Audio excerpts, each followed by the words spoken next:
Barani Afrika, historia za viongozi huandaliwa kutokana na idadi ya watu wanaojipendekeza kwa viongozi hao. Yaani uwepo wa kundi kubwa la vijana au wananchi wanaosema ndio katika kila jambo, ndio inaonesha kukubalika kwa kiongozi katika uwepo wa vijana wengi kuliko uwepo wa vijana wengi wenye uwezo wa kuhoji. Tofauti kidogo imeanza kuonekana nchini Burkina Faso, ambapo utawala uliopo unaonesha dalili za kutaka watu wawajibike, na hili ni kosa au pigo kubwa sana kwa viongozi wazalimu. Ibrahim Traore kesha ingia kwenye 18 za wachache ambao walikuwa wananufaika na rasilimali za Burkina Faso ambao ni wakoloni na sasa wanataka kumuua. Ibrahim Traore ameonekana mtetezi wa wanyonge, sasa wazungu wanataka kumuua. Jaribio la juzi tarehe 12 mwezi wa 4 lililofichuliwa na waziri wa usalama Bwana Mahamudu Sana linaonesha dhamira ya kweli ya kutaka kumuua Ibrahim Traore. Alichokizungumza Sana anasema jaribio la mapinduzi lililoongozwa na wanajeshi wa sasa na wanajeshi wa zamani, lengo lao ni kushambulia ikulu na kusababisha vurugu nchini humo na kuiweka nchi chini ya usimamizi wa mashirika ya kimataifa. Ifahamike historia ya kuingia madarakani bwana Kapteni Ibrahim Traore ile mwaka 2022 katika mapinduzi hayo ilisababisha kuzibwa kwa mianya ya upigaji ambayo ilikuwa inafanywa na mifumo iliyokuwepo awali.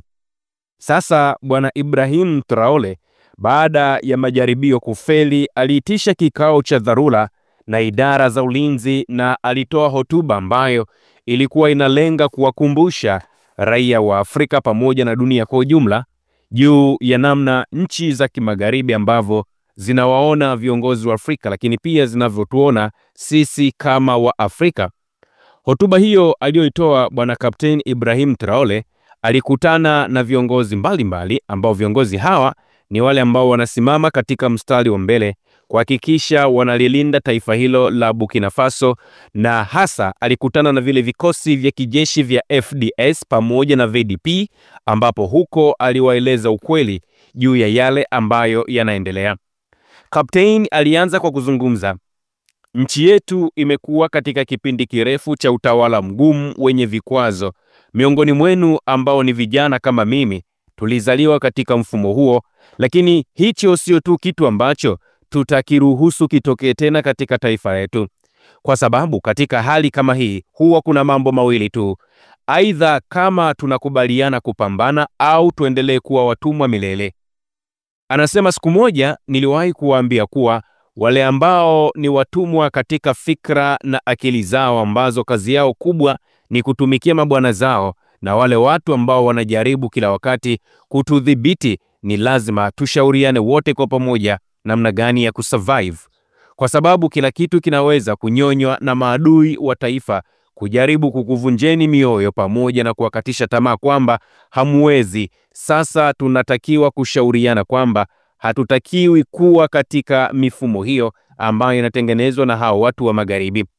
Hata vyombo vya habari baadhi havipo tayari kusema ukweli, havina uzalendo, lakini ninyi wanajeshi mnatakiwa kuwa wazalendo wa kwanza kwa sababu mmechagua kuitetea ardhi yenu mama.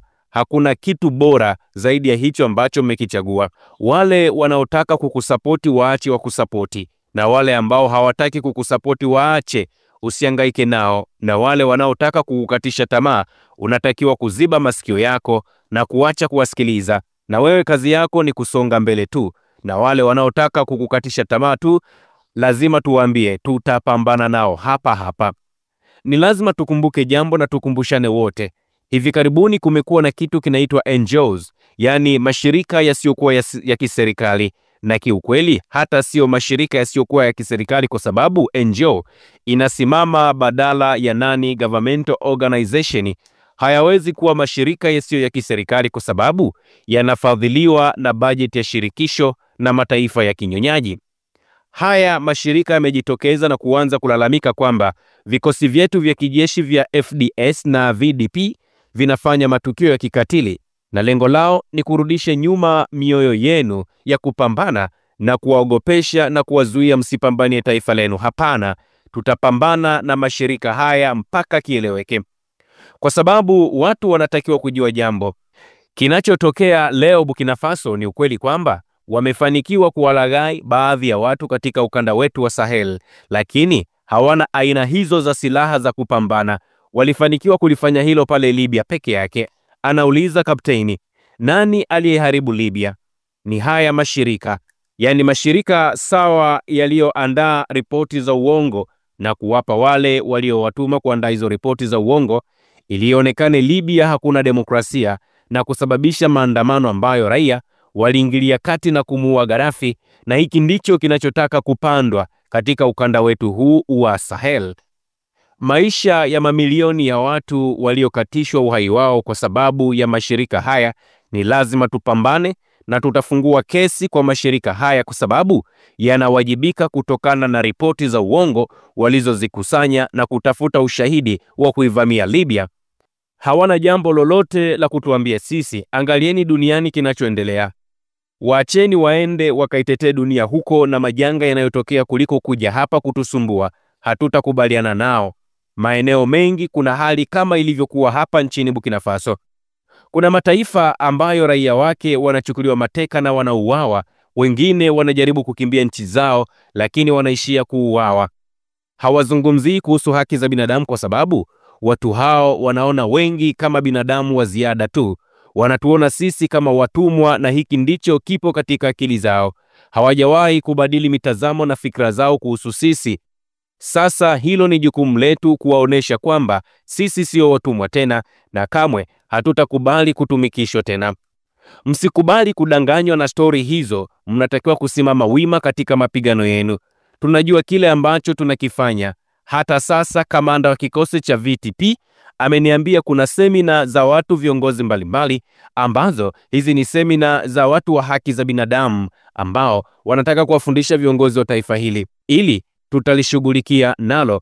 Hatutakiwi tena kufanya mambo kwa kuwaogopa watu fulani. Sisi tupo katika ardhi yetu, na kwa sababu mmejitoa katika hilo, hakikisheni mnalitetea taifa lenu kwa namna ambayo inawezekana. Msivisikilize hivyo vikundi vya watu wachache wenye maslahi yao. Hawatakiwi kuharibu mioyo yenu ya kupambana. Katika historia ya dunia wamekuwa watu hatari, na hata wakati wa vita ya pili ya dunia watu hawa walikubaliana wenyewe kwamba sasa wanatakiwa kupambana kujilinda katika maeneo yote. Ila kuna nchi ambazo hazikuweza kujilinda zenyewe, ambazo zilikuja na kuwachukua mababu zetu kwa ajili ya kwenda kuwalinda wao.